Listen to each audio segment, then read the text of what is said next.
آج ہم نے سورہ یاسین کی تلاوت کی ہے، سورہ صافات، سورہ صاد، سورہ زمر۔ اس میں سورہ یاسین کے متعلق تقریباً مومنین جانتے ہیں کہ آج ہم نے وہ سورہ تلاوت کی کہ اللہ کے رسول صلی اللہ علیہ وسلم ارشاد فرماتے ہیں لِكُلِّ شَيْءٍ قَلْبٌ وَقَلْبُ الْقُرْآنِ یاسین۔ ہر چیز کا ایک دل ہوا کرتا ہے اور قرآن کا دل سورہ یاسین ہے، یعنی دل ہے۔ اب دل کی کیا حیثیت ہوتی ہے کسی بھی چیز میں آپ کو اچھی طرح سے معلوم ہے۔ دل جو ہے رئیس کی حیثیت رکھتا ہے، امیر کی حیثیت رکھتا ہے جسم کے اندر۔ اسی طرح قرآن عظیم میں سورہ یاسین امیر کی حیثیت رکھتا ہے، دل کی حیثیت ہے۔ اس کے پڑھنے کے جو فضائل آئے ہیں وہ بہت سارے ہیں۔ مرقات المفاتیح شرح مشکات میں یہ روایت ہے، فرمایا حضرت انس رضی اللہ تعالیٰ عنہ سے روایت ہے کہ رسول کریم صلی اللہ تعالیٰ علیہ وسلم نے ارشاد فرمایا ہر چیز کا ایک دل ہوتا ہے اور قرآن کا دل سورہ یاسین ہے۔ اور حضرت عطا بن ابی رباح رضی اللہ تعالیٰ عنہ ایک مشہور جلیل القدر تابعی ہیں، وہ فرماتے ہیں کہ رسول کریم صلی اللہ تعالیٰ علیہ وسلم سے ہم تک یہ خبر پہنچی ہے کہ جس نے سورہ یاسین ایک بار پڑھا اسے 10 بار پورا قرآن ختم کرنے کا ثواب دیا جاتا ہے، یاسین پاک کے سلسلے میں فرمایا گیا۔ اور اس کے علاوہ حضرت معقل بن یسار رضی اللہ تعالیٰ عنہ یہ بھی روایت کرتے ہیں کہ نبی پاک صلی اللہ تعالیٰ علیہ وسلم نے ارشاد فرمایا کہ جس نے صرف اللہ کی رضا کے لیے سورہ یاسین شریف پڑھی اللہ تعالیٰ اس کے شروع کے گناہ صغیرہ اور کبیرہ معاف فرما دیتا ہے۔ صرف اللہ کی رضا کے لیے سورہ یاسین پڑھیں۔ اس کی فضیلتوں میں تو بہت ساری چیزیں ہیں۔ فرمایا گیا کہ اگر آدمی راستہ بھٹک جائے کہیں جنگل میں تو سورہ یاسین پڑھ لے، اللہ اسے راستہ عطا کر دے۔ اور اگر بہت شدت کی بھوک ہے اور کھانے کو کچھ نہیں ملتا، اس کو ایسی جگہ پر ہے اور سورہ یاسین پڑھے، اس کے لیے دوا بھی ہے، غذا بھی ہے اور شفا بھی ہے۔ سورہ یاسین پیٹ بھر دیا کرتی ہے، اس کے اندر اللہ تعالیٰ نے یہ اثر رکھا ہے۔ اور پھر یہ حدیث حضرت ابو ہریرہ رضی اللہ تعالیٰ عنہ سے فرمایا جو سورہ یاسین رات کو پڑھ کر کے سوئے گا، اگر اس رات یا صبح اٹھنے سے پہلے اس کا انتقال ہوا تو اس کو شہیدوں میں اٹھایا جائے گا، ہاں اس کی بخشش ہو چکی ہوگی۔ اور پھر یہ نبی پاک صلی اللہ تعالیٰ علیہ وسلم نے بھی ارشاد فرمایا، حضرت معقل بن یسار سے یہ بھی روایت ہے کہ حضور نے فرمایا اس کو اپنے مردوں کے قریب پڑھا کرو، یعنی جو شخص انتقال کے قریب آ چکا، نزع کا وقت ہے، سکرات کا وقت جس کو کہتے ہیں، ایسے وقت میں اس کے سرہانے کے پاس بیٹھ کر سورہ یاسین کی تلاوت کریں۔ یہ روایت کئی احادیث میں ہے، امام احمد نے، حضرت یہ ابو داؤد نے، نسائی نے، ابن ماجہ نے، سب نے اس کو روایت کیا۔ اور یہ فرمایا گیا ہے کہ جو سورہ یاسین کی تلاوت ہوتی ہے قریب الموت شخص کے پاس تو اس کے روح نکلنے کی تکلیف میں اللہ آسانی فرما دیتا ہے، تخفیف ہو جاتی ہے۔ ایک عجیب و غریب حکایت ملتی ہے، امام احمد بن حنبل رضی اللہ تعالیٰ عنہ مشہور اماموں میں سے ایک ہے، محدث جلیل جن کو 5 لاکھ حدیثیں یاد تھیں۔ آپ کی طرف سے یہ بات منسوب ہے اور فرمایا آپ نے کہ آپ کا آخری وقت تھا، لوگ عیادت کے لیے آ گئے، تیمارداری بھی ہوتی رہی، آخری وقت تھا، نزع کا وقت تھا۔ اور ایک بات میں آپ کو بتا دوں، جو نزع میں جاتا ہے پھر وہ واپس نہیں پلٹتا، لیکن اللہ تعالیٰ جسے چاہے موت کے منہ سے بھی نکالے اور قبر سے بھی زندہ کرے۔ امام احمد بن حنبل کے متعلق ہے کہ وہ نزع کے حالت میں جا کر قریب الموت تھے، اس کے بعد پھر وہ صحیح بھی ہو گئے، پھر آ گئے، کیونکہ انہیں کچھ بتانا تھا۔ کہا کہ میری روح نکلنے کے قریب تھی، نزع کا وقت تھا، شدت کا درد تھا، ایسا درد کہ مکھی بیٹھے تو لگتا پہاڑ بیٹھا ہوا ہے، ایسی تکلیف۔ فرماتے ہیں اسی اثنا میرے پاس ابلیس آیا اور پانی لے کر کے آیا، مجھے ایک بوند پانی بھی ایک ندی کے برابر لگتا، اور وہ کہتا احمد بن حنبل میری طرف دیکھو، میں میٹھا پانی لایا ہوں، زندگی بھر تم جس کی عبادت کرتے تھے اس نے تو تم کو تکلیف میں چھوڑ دیا، لیکن میں تمہیں تکلیف میں نہیں چھوڑوں گا، تم نے مجھے پہچانا ہی نہیں، میں اصل بندوں کی دیکھ بھال کرتا ہوں۔ عزیزان اکرامی، یہاں پر میں رک کر کے ایک بات کہوں گا، ابھی ایک دنیا میں فرقہ جنم لیا ہے، بلکہ یہ کافی سالوں سے ہے، عباد الشیطان ان کو کہا جاتا ہے، یہ ڈیول ورشپرز، شیطان کے بندے، شیطان کی پوجا کرنے والے، اور ابلیس کو وہ رب العالمین کہتے ہیں۔ وہ کہتے ہیں اصل جو چیز ہے وہ ابلیس ہی ہے، تم لوگ سب جو ہے جس کو خدا کہہ رہے وہ خدا ہے نہیں، شیطان جو ہے وہ اصل خدا ہے۔ الومناتی کا پورا نظام اسی پر جمع ہوا ہے، اگرچہ اس کو سیکریٹ اور خفیہ کہتے ہیں، کوئی چیز سیکریٹ اور خفیہ نہیں، اوپنلی بہت ساری چیزیں ان کی ہوتی ہیں، لیکن وہ ہر ایک کے دماغ میں یہ ڈالنا چاہتے ہیں کہ اصل خدا یہ ابلیس ہے، شیطان ہے۔ تم نے نام اس کا شیطان رکھا ہے، اصل میں وہ رب العالمین ہے، نعوذ باللہ۔ اگر ان لوگوں سے پوچھیں جو الومناتی کا عقیدہ رکھتے ہیں یا ان کی ہاں میں ہاں بھرتے ہیں یا پھر ان کے آگے پیچھے بھاگتے ہیں دولت کو دیکھ کر کے، وہ کہتے ہیں ہم کو دنیا میں جو چاہیے وہ سب ہمیں ابلیس دے دیتا ہے، تو خدا تو یہی ہے، وہ ہمارے ساتھ ساتھ ہے، ہر گھڑی ہے۔ دیکھو تمہاری حدیثوں میں لکھا ہوا ہے کہ تمہارے خون کے ساتھ دوڑتا ہے شیطان، تو خدا تو وہی ہے جو اپنے ہر بندے کے ساتھ ہوتا ہے۔ بڑے عجیب و غریب دلائل ان کے پاس ہے شیطان کے متعلق۔ اللہ تبارک و تعالی حفاظت فرمائے۔ میں آتا ہوں، ہم نے سورہ یاسین میں بھی آج تلاوت کیا ہے کہ اللہ تعالیٰ نے قیامت کے دن یوں فرمائے گا اللہ وَامْتَازُوا الْيَوْمَ أَيُّهَا الْمُجْرِمُونَ، اے فرشتوں آج مجرموں کو الگ کر دو، ان کی پہچان الگ بنا دو۔ أَلَمْ أَعْهَدْ إِلَيْكُمْ يَا بَنِي آدَمَ أَلَّا تَعْبُدُوا الشَّيْطَانَ، اے آدم کی اولاد کیا میں نے تم سے عہد نہیں لیا تھا کہ تم شیطان کی عبادت نہیں کرو گے؟ وَأَنِ اعْبُدُونِي، اور میری عبادت کرو گے۔ هَذَا صِرَاطٌ مُسْتَقِيمٌ، یہ سیدھا راستہ ہے۔ وَلَقَدْ أَضَلَّ مِنْكُمْ جِبِلًّا كَثِيرًا، اس نے تم کو گمراہ کر دیا غلط عادتیں ڈال کر کے۔ أَفَلَمْ تَكُونُوا تَعْقِلُونَ، کیا تمہیں عقل نہیں ہے؟ یہ قیامت کے دن شیطان کے پجاریوں سے کہا جائے گا۔ اب پھر رب تعالیٰ فرماتا ہے هَذِهِ جَهَنَّمُ الَّتِي كُنْتُمْ تُوعَدُونَ اصْلَوْهَا، یہ وہی دوزخ ہے جس کا تم سے وعدہ کیا گیا تھا، ڈالو ان کو اس میں۔ پھر اللہ تعالیٰ فرماتا ہے الْيَوْمَ نَخْتِمُ عَلَىٰ أَفْوَاهِهِمْ، آج ہم تمہارے منہ پر مہر لگا دیں، مہر لگا دی جائے گی۔ تُكَلِّمُنَا أَيْدِيهِمْ وَتَشْهَدُ أَرْجُلُهُمْ بِمَا كَانُوا يَكْسِبُونَ، تمہارے ہاتھ ہم سے بات کریں گے، تمہارے پیر گواہی دیں گے تم کیا کیا کرتے۔ قیامت کا منظر ہے سورہ یاسین میں۔ میں جو بات عرض کر رہا تھا وہ ادھوری نہ رہ جائے۔ امام احمد بن حنبل کی موت کا وقت تھا، وہ کہتے ہیں شیطان آ گیا، ابلیس کہنے لگا میری طرف دیکھو، میں تمہارا اصل رب ہوں، میں تمہیں تکلیف میں نہیں چھوڑ سکتا، فلاں فلاں فلاں۔ کہتے ہیں میں عجیب کشمکش میں تھا کہ اس کے ہاتھ سے پانی لے لوں، مجھے مصیبت میں اس حالت میں یہ مدد کے لیے آئے، کیا کروں کیا کروں۔ گمراہی نزع کے وقت بڑے بڑے لوگوں کا ایمان چلا جاتا ہے۔ امام احمد بن حنبل کہتے ہیں بچنا تو چاہ رہا تھا لیکن میری طاقت نہیں تھی کہ اس کو بھگاؤں کسی طرح۔ اچانک ایک خوبصورت نوجوان آیا سفید لباس میں، آتے ہی اس نے گھونسے مارنا شروع کیا ابلیس کو، اور ابلیس اتنی تیز بھاگا کہ پیٹ پھیر کر بھاگتا چلا گیا۔ امام احمد بن حنبل کہتے ہیں میں اس نوجوان سے پوچھا کہ تو مجھے ابلیس سے بچا دیا اس وقت نزع کے وقت میں، تو کون ہے؟ اس نوجوان نے کہا میں سورہ یاسین ہوں جس کی تم روزانہ تلاوت کرتے ہو، تم روزانہ جو مجھ کو تلاوت کرتے ہو میں وہ سورہ یاسین ہوں۔ نزع کے وقت سورہ یاسین ایمان کی حفاظت کرے گا، یہاں تک کہ قیامت کے دن اپنے پڑھنے والے کی یہ سفارش کرے گا اللہ کی بارگاہ میں کہ اللہ یہ مجھے تلاوت کرتا تھا، اس کی بخشش فرما دے۔ اور ایک حدیث یہ بھی ہے جس نے صبح کے وقت دن کے شروع کے وقت میں سورہ یاسین پڑھ لیا، حضور صلی اللہ علیہ وسلم فرماتے ہیں اللہ تعالیٰ اس کو دنیاوی بلاؤں سے آفتوں سے محفوظ فرما دے، وہ دن اس کا محفوظ ہو گیا۔ عادت یہ ڈالو فجر کے بعد سورہ یاسین شریف کی تلاوت ہو جائے۔ سورہ یاسین میں بہت اہم پیغامات ہیں، اللہ کریم نے نظام کائنات اس میں بیان کیا ہے، انبیاء کرام کے معاملات بیان کیے، اور اس کے بعد یہ قیامت کا منظر بھی اللہ نے فرمایا، جنتیوں کا بھی حال، دوزخیوں کا حال بھی بیان کیا۔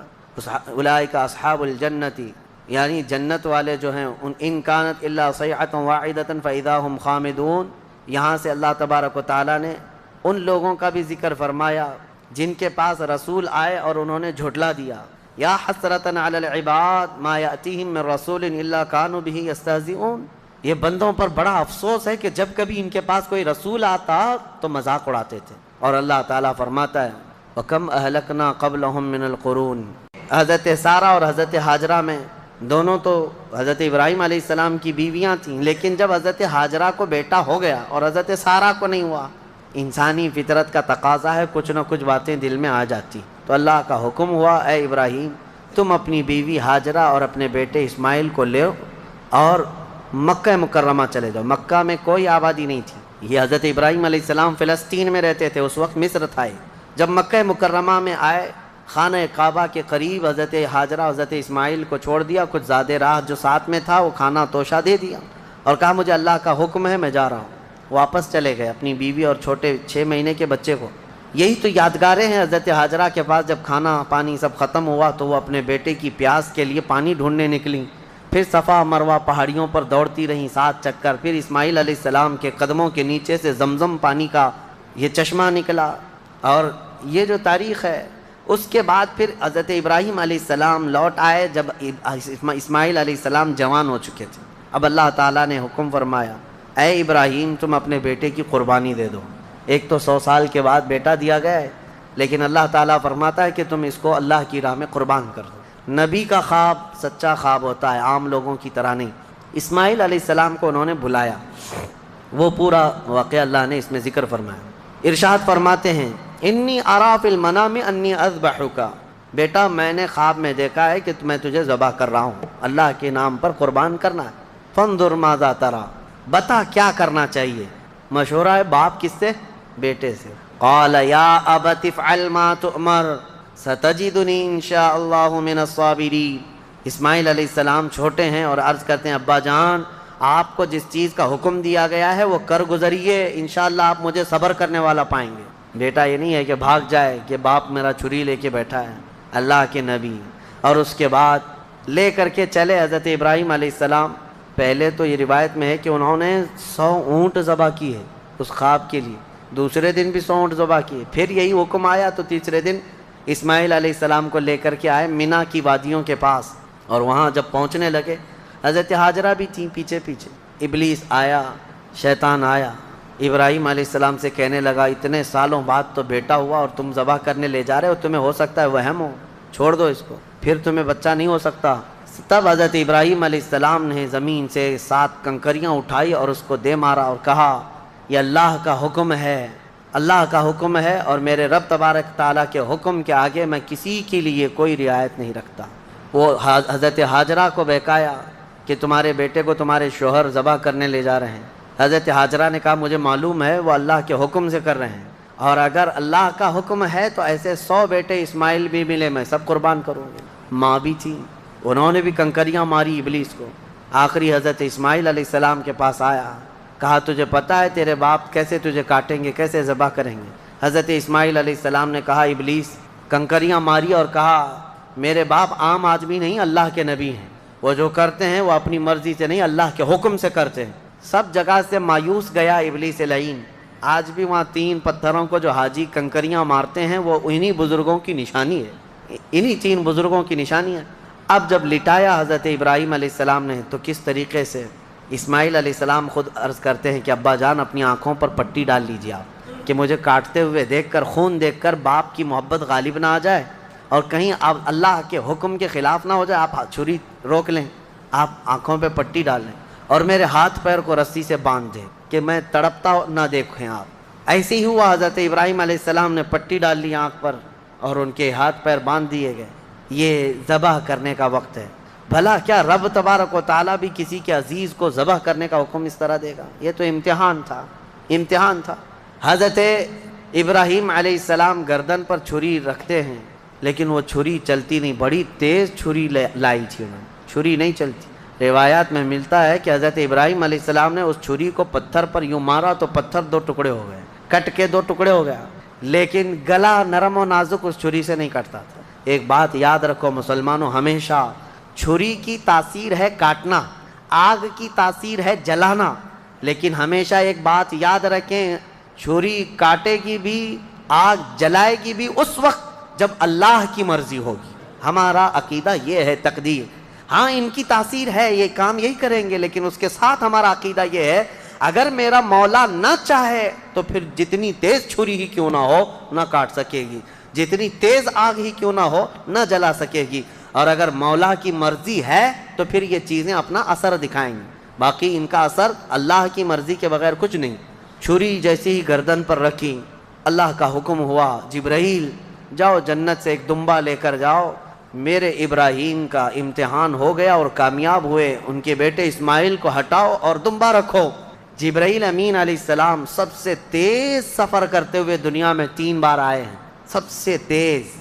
ایک اس وقت جب یوسف علیہ السلام کو ان کے بھائیوں نے کنویں میں ڈالا تھا، کنویں میں گرنے سے پہلے جبرائیل امین آ چکے تھے اور حضرت یوسف علیہ السلام کو پکڑ کر بٹھا چکے تھے۔ دوسرے جب ظالموں نے ابراہیم علیہ السلام کو آگ میں ڈالا تھا، ادھر سے وہ آگ میں پھینکے تھے، اس وقت جبرائیل امین اتر رہے تھے اور جبرائیل امین حضرت ابراہیم کی آگ میں جانے سے پہلے ہی ان کی مدد کے لیے آ چکے تھے۔ اور تیسرے یہ، جب اسماعیل علیہ السلام کی گردن پر چھری رکھ چکے تھے، کون؟ ابراہیم علیہ السلام، اور چھری ہلانے سے پہلے جبرائیل امین آ کر کے ان کو اٹھا چکے تھے۔ وہ جبرائیل امین کی رفتار ہے جو میرے مصطفیٰ کے قدموں کا بوسہ دیا کرتے ہیں۔ یہ جبرائیل کی رفتار ہے جو رسول اللہ کے قدموں کا بوسہ دیتے ہیں۔ جو قدمہائے رسول کا بوسہ لے کر سدرہ کا مکی اتنا تیز رفتار ہے تو میرے مصطفیٰ کی رفتار کا عالم کیا ہے میرے عزیزو۔ اس کے بعد جب یہ دمبا ذبح ہو گیا، ابراہیم علیہ السلام نے پٹی نکالی، دیکھا بیٹا سلامت ہے، بکرا ذبح ہو گیا ہے۔ قرآن میں اللہ فرماتا ہے وَنَادَيْنَاهُ أَن يَا إِبْرَاهِيمُ قَدْ صَدَّقْتَ الرُّؤْيَا إِنَّا كَذَلِكَ نَجْزِي الْمُحْسِنِينَ۔ ہم نے پکارا اے ابراہیم تم نے ہمارے حکم کو سچ کر دکھایا اور ہم ایسے ہی اچھا کرنے والوں کو بدلہ دیتے ہیں۔ وَفَدَيْنَاهُ بِذِبْحٍ عَظِيمٍ، پھر ان کو لقب دیا گیا کہ وہ ذبح عظیم ہے۔ کیا ہے؟ ذبح عظیم۔ اب یہاں پر ایک مسئلہ ہے یہودیوں کا۔ یہودی جو ہے اتنے سالوں سے اسی گھن چکر میں ہیں، وہ یہ نہیں مانتے قربانی ہوئی ہے، قربانی ہوئی ہے یہ مانتے ہیں، ابراہیم علیہ السلام نے اپنے بیٹے کی قربانی کی ہے یہ مانتے ہیں، لیکن وہ اسماعیل علیہ السلام نہیں تھے، وہ اسحاق علیہ السلام تھے، کیونکہ ان کے باپ ہیں اسحاق علیہ السلام کی اولاد میں ہے نا یہ لوگ بنی اسرائیل، تو کہتے ہیں جو ذبح ہوئے تھے وہ اسحاق علیہ السلام تھے، اسماعیل علیہ السلام نہیں تھے۔ وہ اسی پٹی پڑھاتے ہوئے اتنے سال ان کے گزر گئے۔ میں ایک آیت پڑھتا ہوں جس سے پتہ چلے گا آپ کو کہ حضرت اسماعیل علیہ السلام حضرت ابراہیم کے بڑے بیٹے تھے، پہلے وہی تھے، اور جو پہلا بیٹا تھا اسی کی قربانی ہوئی ہے، یہ بات پکی ہے۔ جیسے کہ حضرت ابراہیم علیہ السلام کی یہ دعا قرآن میں الحمدللہ الذی وہب لی علی الکبر اسماعیل و اسحاق، تمام تعریفیں اس اللہ کے لیے جس نے بڑھاپے میں مجھے اسماعیل دیا اور اسحاق دیا، یعنی حضرت سارہ سے پھر حضرت اسحاق بھی پیدا ہو گئے بعد میں، لیکن پہلے کون پیدا ہوئے؟ حضرت اسماعیل۔ اب دوسری بات یہ بھی ہے کہ حضرت سارہ کو بیٹا نہیں تھا، تبھی تو حضرت ہاجرہ سے نکاح ہوا اور بیٹا ہوا، اس کے بعد پھر حضرت ابراہیم مکہ چھوڑ کر کیا یہ سارے معاملات کیوں ہوئے؟ اس لیے کہ حضرت سارہ سے کوئی اولاد نہیں تھی، ہاں بعد میں حضرت سارہ سے حضرت اسحاق علیہ السلام پیدا ہوئے۔ بہرحال یہ فیصلہ تو قیامت کے دن ہوگا، لیکن میرے آقا صلی اللہ تعالیٰ علیہ وسلم نے حدیث پاک میں ارشاد فرمایا انا ابن الذبیحین، میں دو ذبیحوں کا بیٹا ہوں، میں دو ذبیحوں کا بیٹا ہوں۔ یہ کیا مطلب ہے اس حدیث کا؟ حضور پاک صلی اللہ تعالیٰ علیہ وسلم کے والد حضرت عبداللہ جو حضور کی ولادت سے پہلے انتقال کر چکے، بچپن میں یہ اتنے بیمار ہوئے تھے کہ حضرت عبد المطلب حضور صلی اللہ علیہ وسلم کے دادا، انہوں نے یہ خانہ کعبہ میں یہ نذر کر لیا تھا کہ میں اپنے اس بیٹے کے قربانی دوں گا۔ کس کی؟ حضور صلی اللہ علیہ وسلم کے باپ حضرت عبداللہ کی۔ پھر جب ان کی طبیعت صحیح ہو گئی تو حضرت عبد المطلب نے 100 اونٹ ذبح کیے تھے، جان ذبح نہیں کی جاتی، قربانی کے بدلے 100 اونٹ ذبح کیے تھے۔ اسی طرح حضرت اسماعیل علیہ السلام کے بدلے میں بھی حضرت ابراہیم علیہ السلام نے کیا کیا تھا؟ 100 اونٹ ذبح کیے تھے۔ تو حضور فرماتے ہیں میرے باپ بھی ذبیح ہیں، میرے دادا اسماعیل بھی ذبیح ہیں۔ تو ذبیح کا لفظ کس کے لیے آیا ہے؟ اسماعیل علیہ السلام کے لیے آیا ہے۔ لہذا دنیا جو بھونکتی ہے بھونکنے دو، میرے مصطفیٰ نے فرمایا ذبح عظیم اسماعیل علیہ السلام ہی تھے، اسماعیل علیہ السلام ہی تھے۔ اللہ کریم ان واقعات سے ہمیں درس کی توفیق عطا فرمائے۔ وہاں پر حضرت اسماعیل علیہ السلام کی ان آداب کو دیکھ کر شاعر نے بہت اچھے انداز میں کہا ہے کہ یہ مکتب کی کرامت تھی کہ فیضان نبوت تھا، سکھائے کس نے اسماعیل کو آداب فرزندی۔ حضرت اسماعیل علیہ السلام نے چوں چرا تک نہیں کہا تھا کہ کیوں لے جا رہے ہیں، کیا کرنا ہے، کچھ نہیں، وہ گھر کی تربیت تھی حضرت ابراہیم علیہ السلام کی۔ اتنا ہی نہیں، یہ دونوں نبیوں کے ساتھ بڑی آزمائشیں ہوئی ہیں، بہت سارے امتحانات ہوئے ہیں، ان کو وطن چھوڑنا پڑا ہے، ان کو آگ میں ڈالا گیا ہے، ان کی اولاد کی قربانی بھی ہوئی ہے، اور اس کے علاوہ حضرت اسماعیل علیہ السلام کی جب شادی ہوئی تب بھی ایک بڑی آزمائش ہوئی ہے۔ وہ کسی اور موقع پر عرض کروں گا کہ شادی کر کے جس عورت کے ساتھ رہ رہے تھے حضرت اسماعیل علیہ السلام، وہ بھی ایک قربانی ہے۔ ابھی اس ٹاپک سے ریلیٹڈ نہیں ہے، انشاءاللہ العزیز پھر کبھی عرض کرتا ہوں، لیکن ان دونوں نبیوں کی زندگیاں بڑی قربانیوں سے گزری ہیں، بڑی قربانیوں سے، لیکن ہر چیز میں یہ ثابت قدم رہے۔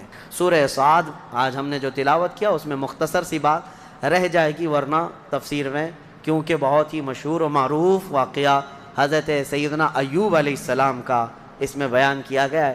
حضرت ایوب علیہ السلام کا نام بہت سارے لوگ اس طرح لیتے ہیں، حضرت صبر ایوب، کیونکہ صبر کا لفظ جو ہے حضرت ایوب علیہ السلام کے ساتھ ایسا جڑا ہوا ہے کہ سب سے زیادہ صبر کرنے والوں میں ان کا نام آتا ہے، لیکن میرے مصطفیٰ کریم صلی اللہ علیہ وسلم سے زیادہ نہیں، یعنی ہر از اخلاق میں میرے آقا صلی اللہ تعالیٰ علیہ وسلم کی برتری ثابت ہے۔ حضرت ایوب علیہ السلام کی آزمائش ہوئی تھی، ان کی بیویاں بھی بہت تھیں، بچے بھی بہت تھے، مال بھی بہت تھا، وہ ہمیشہ عبادت میں رہتے تھے۔ اللہ تعالیٰ نے ایک بار آندھیوں کے ذریعے سے ان کے باغیچے ختم فرما دیے، ان کے جانور ختم ہو گئے، ان کی بیویاں ایک کے بعد دیگر مر گئیں، انتقال کیں، اور ان کی اولاد بھی دھیرے دھیرے سب انتقال کر گئے، اور اس کے بعد وہ خود بیمار ہوئے، اتنے بیمار کہ ان کے جسم کے گوشت کے حصے کٹ کے گرتے تھے، بستر پر سو جائیں تو چمڑی بستر پر لگ جاتی۔ اور اس کے بعد ایک بیوی ان کی بی بی رحمت، حضرت جمیلہ بھی ان کو کہا گیا بی بی رحمت، ان کے علاوہ کوئی ساتھ میں نہ تھا۔